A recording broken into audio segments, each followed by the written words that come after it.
I'm just like you. I like art. My favorite song is Michael Jackson. I make jewelry. I made this bracelet. I like to read, eat, and sleep. Mi piace a scuola, un pochino a scuola. I like to sing Smooth Criminal with Billie Jean. I like ice cream. I like tacos.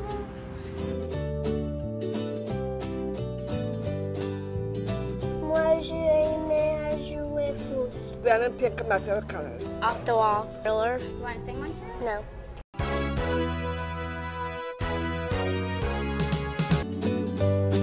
Me gusta.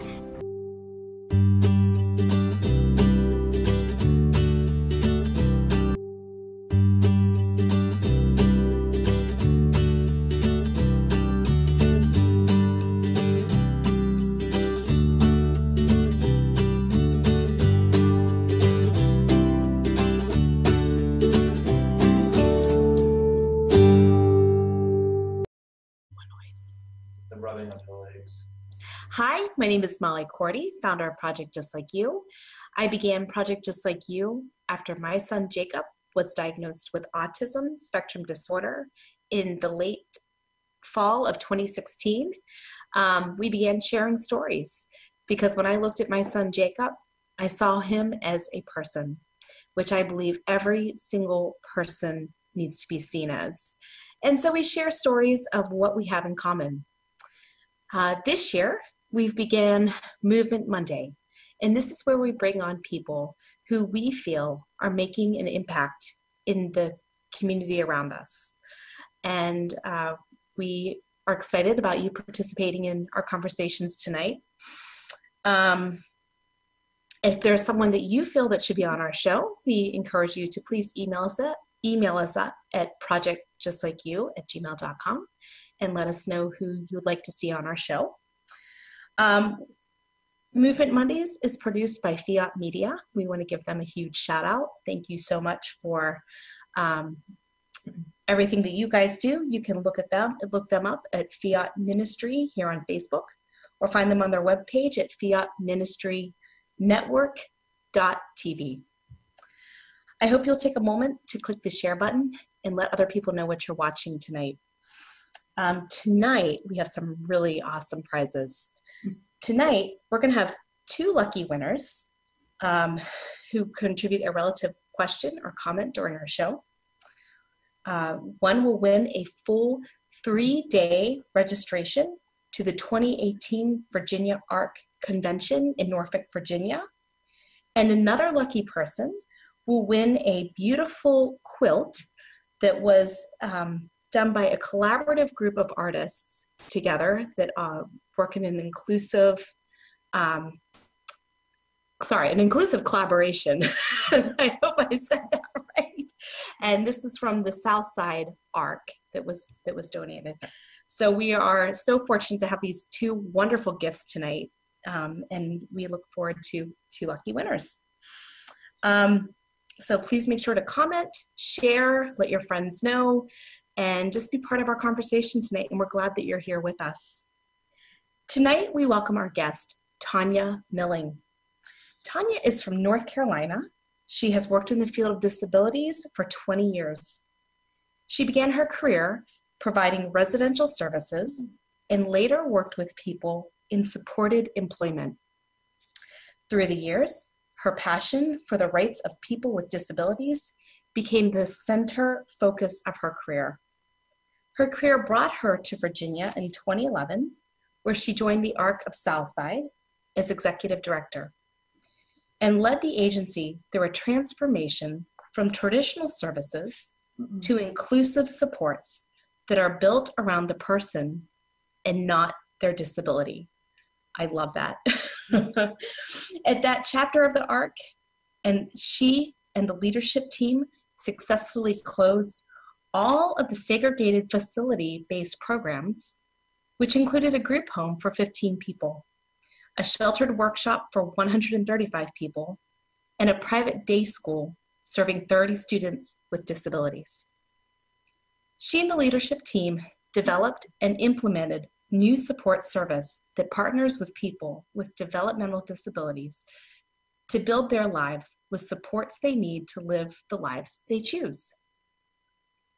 In January 2018, Tanya became the executive director of the ARC of Virginia, where she is advocating for change so that every person with a developmental disability can have access to supports to live their lives in their community.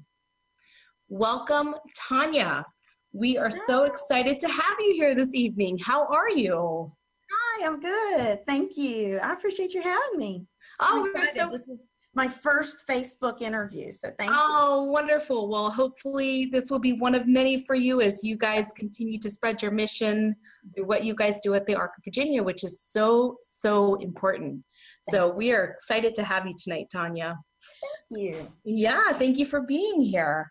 So, Tanya, for anyone in our audience who may not be familiar with what the ARC of Virginia is, or the ARCs in general, I know we talked a little bit about it in your bio, but can you just give us a brief outline of what you're doing now and what the ARC of Virginia does? Mm-hmm. Yeah, we are, as the state chapter, focused on advocating for people's rights to be treated equally and to have the same opportunities as anyone else for a life like yours.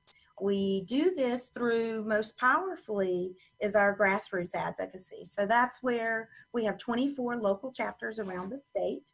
And those chapters, all of them do advocacy work and spread awareness and work with individuals themselves, whether it's getting resources or getting referrals to people to make sure they get what they need. And some of the local chapters also provide direct services. It's different in every area, but they're pretty spread out so that we have a good reach across the state. We want to continue that. We want to be everywhere. And we have several partner DD advocates, disability advocates, whether that's the Virginia Board for People with Disabilities, Hope House, many other agencies that we also work with collaboratively each year to think about what do we want to work on together with the General Assembly to move things forward, to push that ball forward in getting funding for services, changes in regulation, or whatever the things may be that will lead to people having better lives, more included lives. Excellent. More included lives. You know, Tanya, I think that this is something that thankfully we're hearing more and more of in our society, of inclusion and bringing people together. From your standpoint, why is that important? You know, I think we'll hear it more too, which is really exciting. Yes. Whether it's local or national, you see it all the time. And it is important because, like your mission says, people are just the same. We all want the same things. We want a safe place to live. We want a job or something to do that means something to us. And most of all, we want relationships.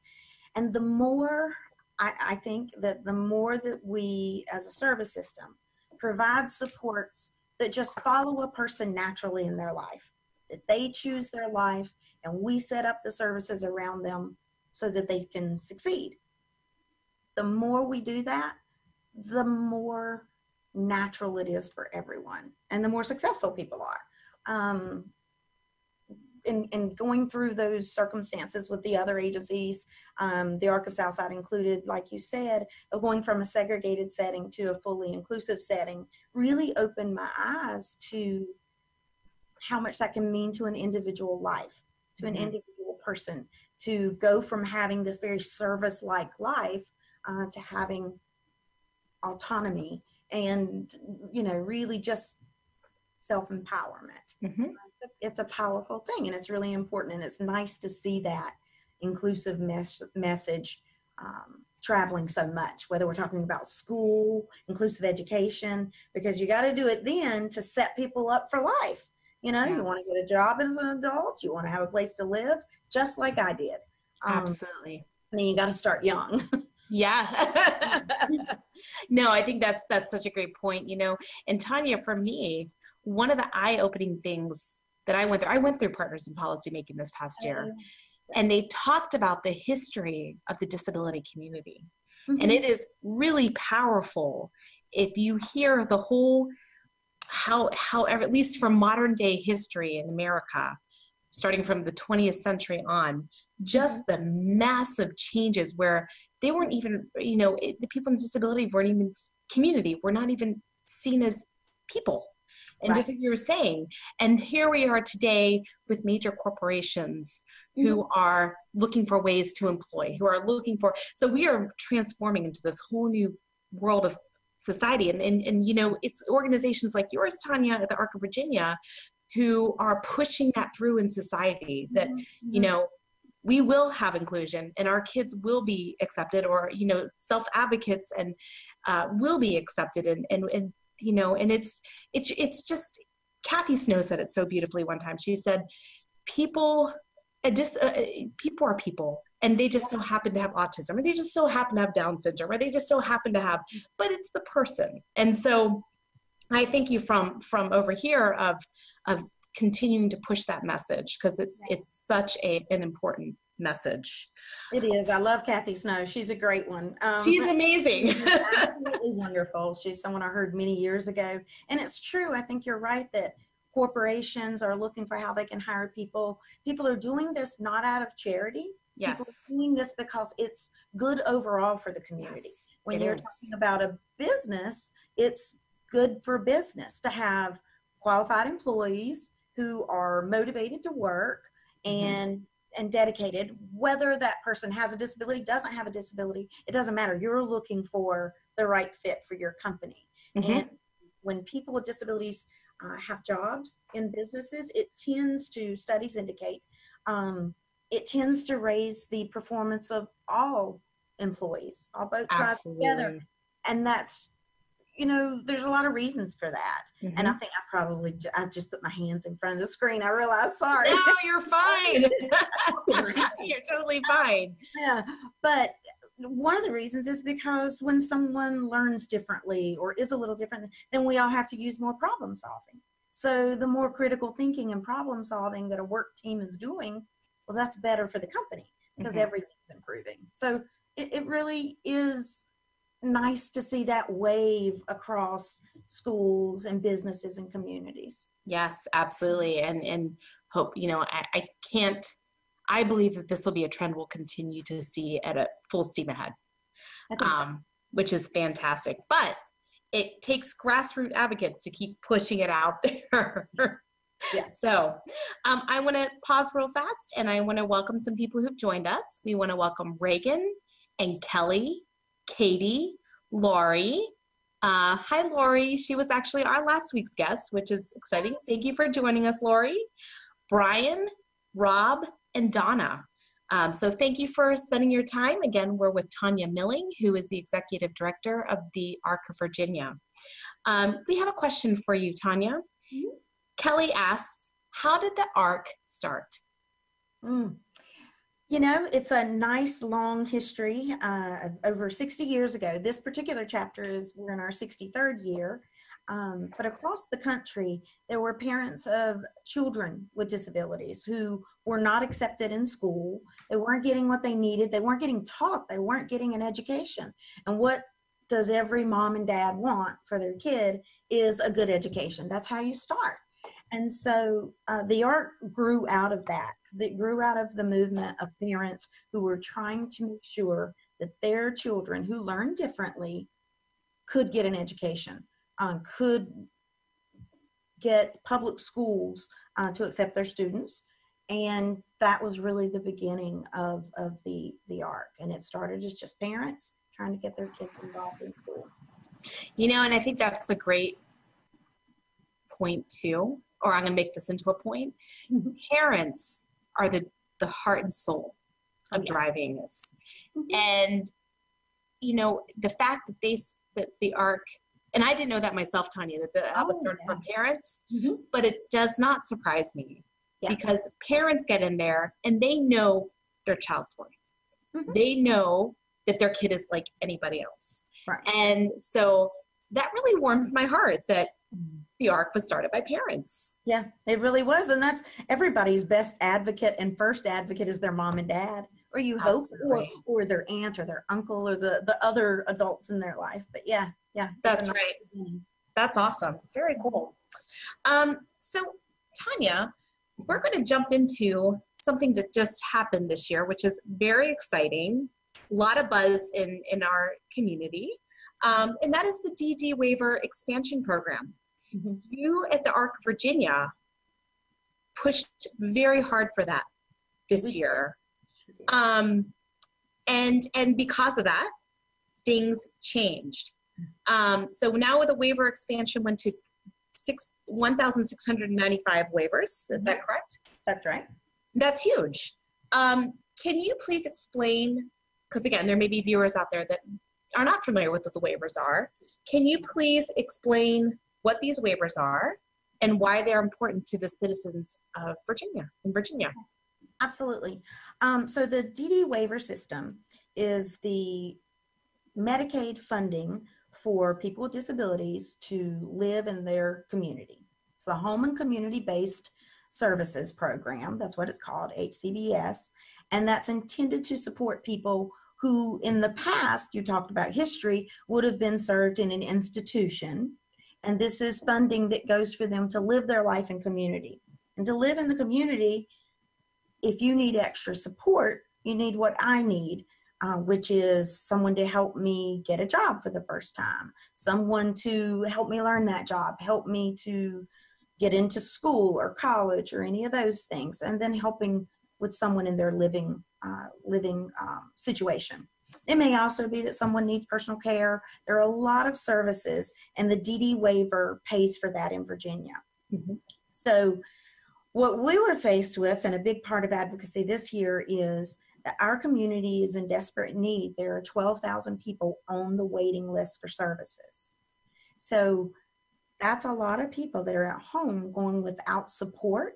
They may be living with their family. They may be in different situations according to each person. 1 in 4 of those 12,000 are actually considered priority 1. They're in urgent need. So they need services now.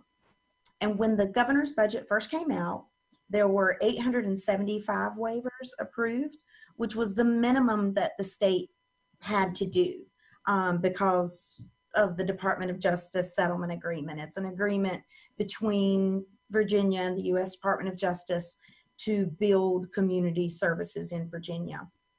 And so they had to do the 875. So that was a little disheartening when the budget first came out to parents and advocates here at the ARC, because we really want to see that commitment of our state, of our General Assembly members, of our governor. And they've shown that they want to do more, that they want to support this community. So after a lot of days, a lot of visits from advocates from across the state, there were so many people involved in this. That's how we got to the 1695 waivers. And that is going to help a lot of people. We need more. We need more. Like I said, 12,000 people are waiting. That's 3,000 people that are on the urgent waiting list. So we have a ways to go, but this was a big step. Absolutely. So do you foresee the rest of these waivers or more of these waivers being opened up this next? Yeah, I hope so. It's hard to know. And I'm new to the General Assembly advocacy, so it's hard to read the tea leaves there.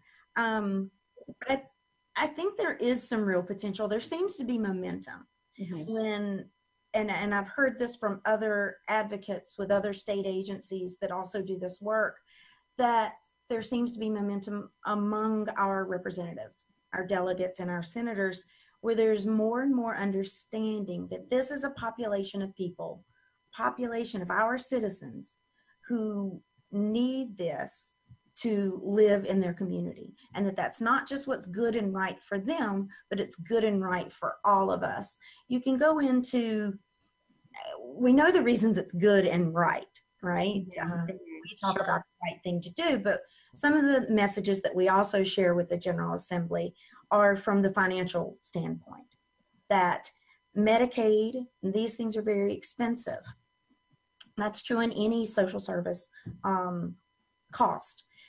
Investing in people's lives when they are on a waiting list for services and they're not yet in crisis is much more financially sound and responsible, fiscally responsible, than waiting as it is now until someone's in crisis.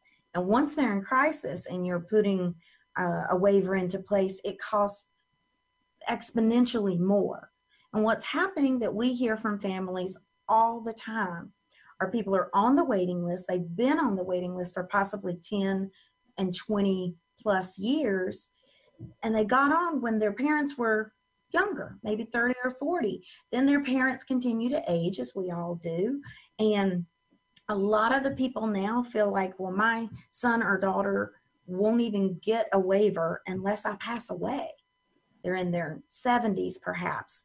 And if they do pass away, or when they do pass away, if that person is then put into crisis because they no longer have support, and you've got to figure out housing, you've got to figure out all sorts of things at once, that's very expensive, not to mention unbelievably traumatic for the person, but very expensive for the system. And so we have to fund early and bring balance to the system. And I believe that if we fund those people in priority one, it'll balance out, and over time you spend less money. Mm-hmm. Absolutely. And Tanya, I'm glad that you said that, because it does financially make sense. And that's something that I have, when I've gone myself and done advocacy for my son, Jacob, I'd say to the lawmakers, look, if you invest the time now while he's little, get the therapy he needs while he's little, then the chances of him going to a group home later on and costing the states hundreds of thousands of dollars, till the end of his life, it doesn't make sense the way that it's so absolutely. That's great. Well, we'll push hard, and we'll hope that next year we'll get some more waivers for these people. That's right. That's right. Yeah. I'm going to take another quick pause. I want to welcome Kim, Anne, Sohail, Stephanie, Valerie, and Karen. Thank you again for being part of our show tonight. And again, we are welcoming your questions and your comments, and we're here with Tanya Milling, who is the Executive Director of the ARC of Virginia, excuse me. Yes. So, all right. So Tanya, big state convention coming up. And I know that you have been working around the clock, preparing for this. So this is going to be in Norfolk, Virginia on August 6th through 8th. Tell us, the theme is turning the tide. Yeah. We felt like that was fitting for this past year, where there's been so much momentum in advocacy, and we had some things to celebrate, but at the same time we have to continue pushing. So we felt like that was a good theme, and we have a lot of great things on the agenda. We have Shelley Moore. She's coming in from actually from Canada. She's an inclusive educator and highly sought after, very funny. She blends humor into everything that she does, so it makes her a very engaging speaker. So she's our keynote. So I'm really excited to have. Excellent. Yeah, she's going to do a really great job. And then, we have Lynn Siegel doing some work on leadership. There's just so many good presenters and speakers coming. One of the sessions that we're excited about is our legislative panel. So we have Senator Hanger, Senator Barker, Senator Chase, Delegate Converse Fowler, this is her first year. And so we thought it was really important to get some of the newer members' perspective. But they're going to sit down on a panel with 3 people who use the DD waiver. So 3 adults who have disabilities and use DD waiver to live in their own homes. What we want to demonstrate here and make sure that everyone sees, including the General Assembly, as that regardless of your level of support need, you can be supported in your own home. And so the 3 people really represent a range of support needs, so that you can see that another reason it's cost effective to operate the waiver in the way that it's been designed is that some people need just a little bit of support, and then other people need a lot of support. But all of those things balance out. And so they're going to sit down together, the 4 General Assembly members and the 3 people who use TD waiver, and dialogue a little about the future of inclusion in Virginia. What's that going to look like as the training centers have been closing and the system continues moving to a community-based system, one that not only provides the opportunity for community services and supports, it actually encourages those things to be provided in the community. So they're going to sit down together and talk a little bit, and then there'll be time for questions from the audience. So I'm excited for not just to hear from our representatives, but for them to hear from people who actually use the services. I think that's the most important. That's excellent. So I love the whole idea of what does inclusion in Virginia? What is that going to look like? Right. So based on where you see things trending right now, Tanya, what do you think that, I mean, like, well, your own thoughts, what do you think that looks like, or that will look like? Yeah. I hope and I think that it does look like more of a life like yours, a life like mine, so that the services are set up in a way that are very flexible and that they're built around each person, and that they really do follow that person's life. And what my life and the supports I would need would look different than your life and the supports you would need. And that's what I see in the future, and I hope is the future. As opposed to people fitting into a box of here's what this program is or this service is, whether that's a day program or a group home, as you mentioned. It's funny, as providers and having provided services for 20 years, when you do the traditional services, you really end up with a lot of hard questions and a lot of hard things to do. Like, how do I get this group home staffed? How do I get these 5 people maybe? Oh, this person wants to do this on Sunday and this guy's going to church. All these problems you create for yourself, really, because this alternate universe just isn't normal. And when it's not normal, it doesn't work. It just doesn't work. After college and after military, adults don't live with other people that they didn't choose based on their relationships and circumstances. So we want people to be able to do that. And I think that they will. That's something I hope that we can spend a lot of time on over the next several years, is not just supported employment where people are working in the community, not just inclusive education where people are going to school together. We have to keep pushing those. But individualized housing, I hope, is another huge push for the ARC and for the state, so that regardless of the support that you need, it's better served when you're in your own home because it's built around you. Excellent. Yeah.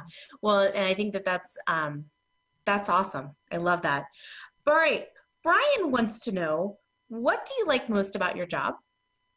Oh, it's early. Gosh, I keep saying I'm new, but I guess it's been like 6 or 7 months now. I don't know if I can claim that. I like engaging with people with disabilities the best, along with their families, but really spending time with people who this stuff that we go fight for, this stuff I've spent my career on, it actually impacts their everyday life. And so getting to hear them say that and share that and hear their stories is my favorite thing. Oh, that's awesome. Getting to hear their stories. Yeah. I love that. I love that. So any future plans we can expect, Tanya? From So once convention happens, then we take like a week or so off. I don't know what comes after that. I can barely see past next week. No, I think that the ARC's board of directors is hoping in the fall to get together, and because I'm new, it's another good opportunity for us to sit down and strategize about the future, do some strategic planning, talk to our members, talk to our families, talk to the people who use services about what they'd like to see. And I think that what people most want to see is us continuing to push not only for the funding, which is a very important piece of what we do, but I think that they also want to help or see us working with the state and officials, as well as the community of providers, to build capacity. So as these state-run training centers are closing, as more group homes are, the larger ones are really looking, and smaller, are really looking and saying, is there a better way to do this? Is there another way to do this that has better outcomes for people's lives while also being a good business decision? And so I think people want to see the ARC continue to push for that and work with the broader community to build that capacity. Because to have that capacity for people to leave and have their own lives, they need the services and supports there. Because you can't do any of this without safety nets, just like any of us had, based on our own needs. And so all of those things are important. And so we have to build up the providers and the community network itself. So we need to do that. So it sounds like more collaborating with the community as large. I think so, yeah. I think that in any awareness things, the kinds of things that you do, the things that show businesses and show communities in general why they're better off, why the world works better when we're all just together. Absolutely. That's awesome. I love that. Perfect. Okay. Okay, so I have excuse me, I'm going to interrupt for just a second here. Monica joined us as well, and she wants to say hi to you, Tanya. Hi, Monica. Thanks for watching. She writes a comment about the ARC, not... Yes, capital A ARC. Capital A ARC. Not capital A, So, capital R, capital C. Okay, yep. Well, she was probably, correcting. So in that long history of the ARC, we used to be, like when they were founded, ARC. And the name changed 25 years ago, and people have a hard time letting go, I guess. So that's probably what Oh, go ahead. No, I was like, so I'm always telling people, you know, the brand, got to be brand. You stick with that brand. We are the big A, little R, little C. Right. Well, thank you for pointing that out, Monica. I appreciate that. Again, we are welcoming your comments and your questions, feedback. We have two wonderful prizes. Again, one is this beautiful quilt that we will be, that the ARC is so generously giving away tonight. And it from the Southside ARC, correct? The ARC of Southside. They have a collaborative, inclusive art social enterprise, River District Artisans. Look them up on Facebook. Yeah, it's adorable. I posted the picture on the page, so you can check that out. So we will be giving away that quilt tonight, and we also will be giving away a 3-day convention, a 3-day registration to the convention as well. So, and you don't want to miss it. This convention is going to be packed with incredible speakers, incredible people, and people who are just, they're making change and they want that change to happen, and it's going to happen. So go and be part of it. It'll be an incredible weekend for everyone who's there. Very uplifting, inspiring. Yeah, it will be. It will be. I appreciate you saying all that. You know, I should also tell you that we're going to, people who were part of our advocacy this past year will know how sometimes it's a little hard to get grassroots momentum, get everyone together. And one thing we're going to unveil at the convention is a new technology, one-click politics. And so I am super excited. Oh, what is this? It literally work in one click, as it's named. So as a user like yourself, you're an advocate, and instead of, you get an action alert from the ARC that says, you know, please email your delegate this, and you have to individually go and you have to form that email and you have to put the individual, you know, you have more than one rep. This is one click. You'll click a button and it knows your address because you will have built your profile in there, and Right. it will, you know, and tell you your representatives only. You can even call through this. By one button, you can make a phone call. Oh, that's fantastic. National, state, you don't have to look up who represents me. You don't have to look Yeah. me up. It's all automated, and it's going to be fast. And what it's going to provide for us as a group, all of us as a collective movement, is data. Mhm. And I think having that data to show our representatives, show the General Assembly how big this movement is, how many people are impacted by disabilities, and citizens who have that interest, who may or may not have the personal experience, but they're interested as well, and they become allies, advocate allies with the ARC. Absolutely. And yeah, I mean, the disability community is the largest minority community in the world. That's and right. it includes everybody. So and I think that's such a beautiful thing, because we talk about inclusion. We already have that inclusion here in the disability community. That's right. Yeah. It's powerful to say. What's that? That's a powerful thing. It's true. It is, absolutely. And so we represent everybody.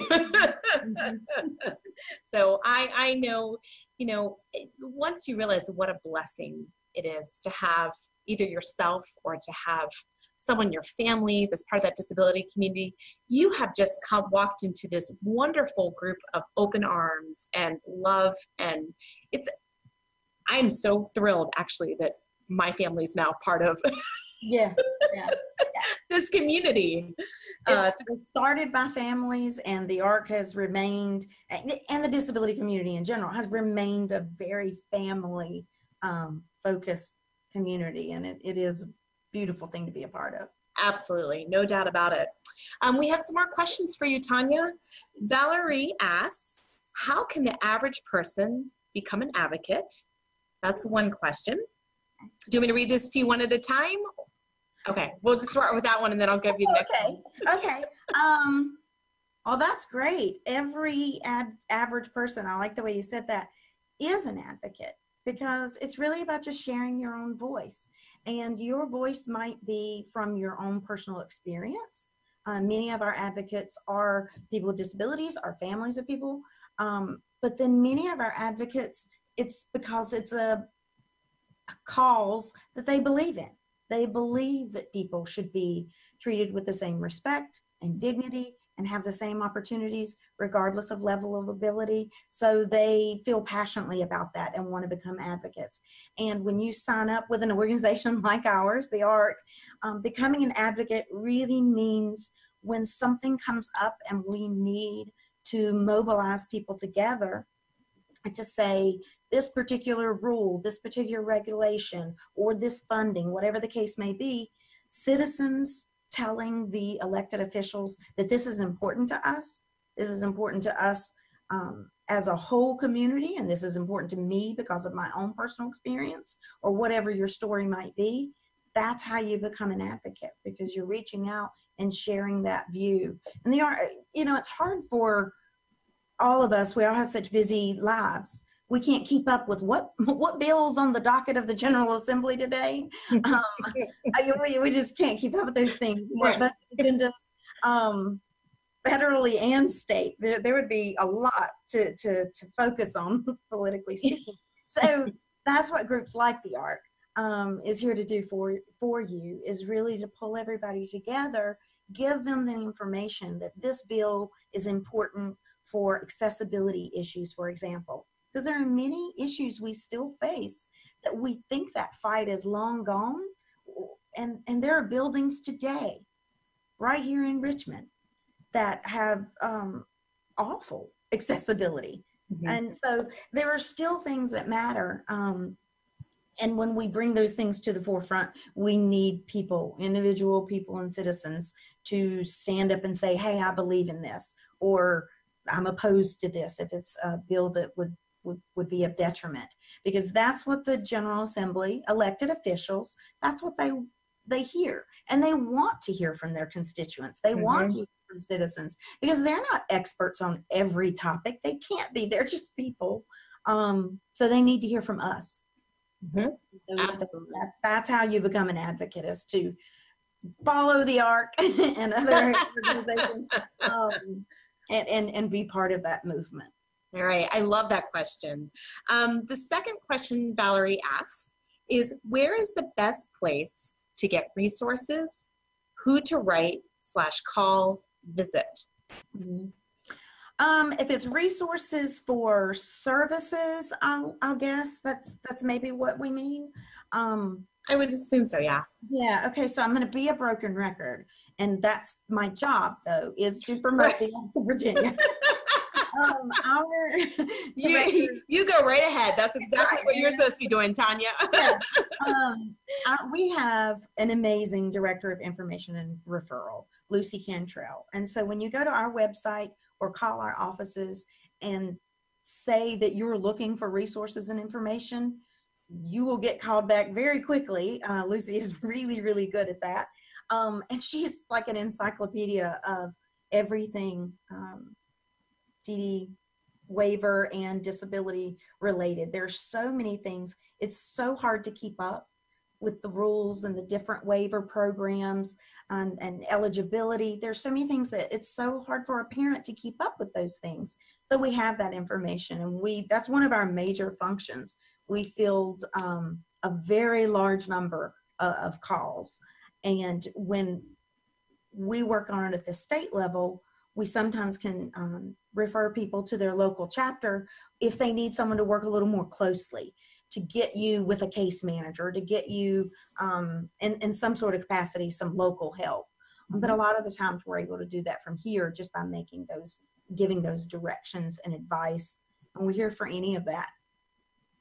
Excellent. Okay. Next question we have is from Donna. And Donna asks, can the ARC help with school issues? Yeah. A lot of your local chapters of the ARC, as well as the state chapter, will do support with IEPs. There's a limit to what can be done as far as legally. Of course, if you're going through an IEP process and you need actual legal support to go into some sort of hearing, those kinds of things, then the ARC can't do as much of that. But as far as being an advocate in the IEP process, in the process of going and talking about what your child needs, talking about placement, the ARC can definitely do that. And that's most often that's going to be your local chapter, because the state chapter may or may not be where you are. But we can hook you up, and we can hook you up with other groups, because there are other groups that specialize specifically in IEP support. And we want to link you with what you need, because some of those rules and regulations and laws are very complex. So we want to make sure that we get exactly what you need. But we are very passionate about inclusive education and every child getting a quality education. And so we're happy to support anyone through that process and figuring out how to help their own kid. Excellent. Yeah, and that's exactly, Brian did clarify that some more for me, and she is referring specifically to the advocate with the school. Okay, yes. Issues. Yes. So we often go in as an advocate on IEP processes. Excellent. Okay, good. I hope that helps you, Danya, with your question. Rob writes in, and Rob likes that there is skill-based training at VCU and other colleges, and he wants to know, what's the future for educational opportunities? Or are there future? I'm sorry, what was that? Are there future? Are there future Could you talk about educational opportunities? Excuse me, I misread that. No, Yeah, that's a really good example. I think that VCU has a lot of great skill-based trainings for people who are looking for their career to be supporting people with disabilities in their lives, in their everyday life. If that's what he's speaking about, I think that may be what he's speaking about. Because VCU also has other skill-based trainings that are designed for people with disabilities, I think, as well, whether that's learning to get a job, that sort of thing. So VCU is really good, and other schools as well have some opportunities for people to get human services training, and credentialing is something that I'd like to see come down the road. And that's something that people are talking about quite a bit, is how to build the workforce of direct support professionals, people who support people in their lives. How do we build that as a professional workforce? Because it's vital work. It's very meaningful work. It's important work, but it doesn't always get the respect and support and financing that it needs and deserves. And we want our direct support professionals, which are staff who work directly with people, to have the credentials that they need and want, and then to be paid well and taken care of as employees, because they're helping someone else with the most important thing of all, which is living their own life as they choose. Excellent. Yeah, I have seen a lot of shifts these past, I don't know, 5 years. I think George Mason Life really kicked off that program.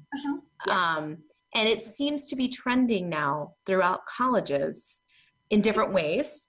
And it's really exciting because, again, this goes to the ultimate being an adult and being employed and being seen as a peer and as equal amongst others.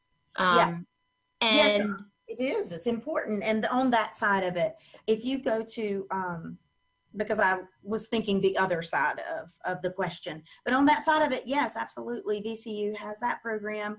Mason Life, you mentioned, there are some others here in Virginia. When you go to Think College, they list all of the programs that are skills-based programs that are in colleges and universities across the country. And there are several listed for Virginia. And the important thing that we're looking at is that for us, we're looking for them to be inclusive. We're not looking for some, tucked away program, but people who are, and this is how it works there. You go, you apply, and you're a student at VCU, and you're taking classes, and you're sometimes with people with disabilities, and most of the time you're with people who are without disabilities. So they're truly included in part of that campus community. In fact, at our convention, we have a session called it's called College is for Me. That's what it's called. And a professor or a director from UNC is actually coming to make that presentation.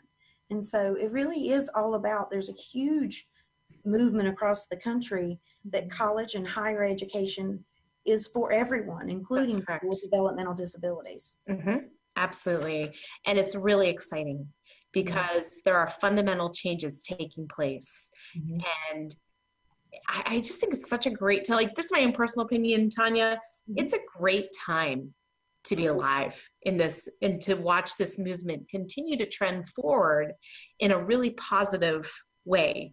It gives me a lot of hope for my son, Jacob, and for all other people that, have a person or a child with a disability in their family, or for themselves as well. Right, exactly. Kim and Aaron chime in, and both of them say to you that they want to they say, quote, "Thank you, Tanya, for all that you do." They got a little shout out there from Kim and Aaron. Thank you. Thank you. I mean, you do, Tanya, and you guys are just doing such incredible work at the ARC of Virginia. And we just want to thank a lot of people coming together. It really is all of those advocates and people across the state coming together. That's what makes things happen. And we couldn't be more grateful to the folks that come out and do those things and participate. It really makes a difference. It does indeed. Yes, that's awesome. Well, very good. Well, this wraps up. If no other questions or comments coming in, then this wraps up our Movement Monday. We are so glad again that you chose to spend your evening with us and and for all your wonderful questions, because we got some great questions tonight. And we're thankful for your time and thankful that you care to want to take this to another level in your own lives, and that people out there just want to become advocates and are pushing this so all of society can benefit. So we thank you so much for that. All right, Tanya, we're getting to our drawing. We're gonna do 2 drawings tonight. Okay. So we want you to pick a number between 1 and 50. And this is gonna be the drawing for the 3-day registration for the conference. Okay, 27. 27. All right, give us a few seconds. Drum roll. Here we go. Donna Lutz. Donna Lutz, congratulations. You won the 3-day registration for the convention in Norfolk, Virginia. Woo, Donna. Yay. Donna, if you could please email me or just send us a message with your address and I'll get that on over to Tanya. Or really, I'm sure that Tanya, she could email you as well. Yeah, absolutely. Just email me and we'll put in the registration, and all you need to do is show up and your registration will be there when you come. Excellent. Yay, that's such an exciting prize to have. All right, we have one more drawing now for the quilt. Okay, I'm waiting from Brian to give you the numbers. Oh, okay. Looks like 1 and 30, I think will work. Okay, 1 and 30 for this one, Tanya. Oh, okay. 11. 11. Drummel again.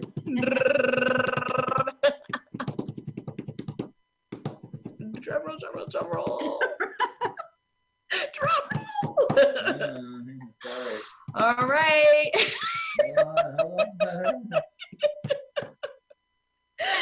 I'm trying over here, Brian. It's the Nook. Okay. I don't know the person's name, but it's yay!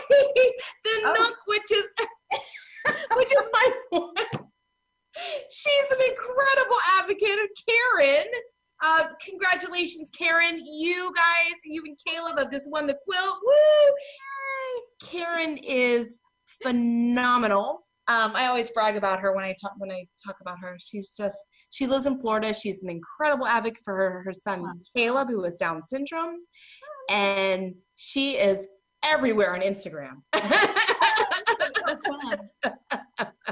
So, yay, Karen! Congratulations. So both Karen and Donna, congratulations to you both. You both have fantastic prizes, and we are so glad that you chose to spend your evening with us. You'll email me that info too, and we'll get that. Yep. Yes, if you could just send us that info. And Tanya, thank you to you. This has been such a delightful talk tonight, and we are just so excited for this convention coming up, and there's just so much positive things that have happened in 2018, and you guys are a major force behind that. You support all the Advocacy Day when in January, and just all the work you guys do. It's really awesome, and we are so thankful for everything you guys do with the ARC. Thank you. It was great being here. This was fun. Good. I'm glad you liked it. You did great. It was a lot of fun. I'm glad you enjoyed it as well. That's awesome. Thank you. Yay. Thank you again, Tanya. You too. Bye. Bye-bye.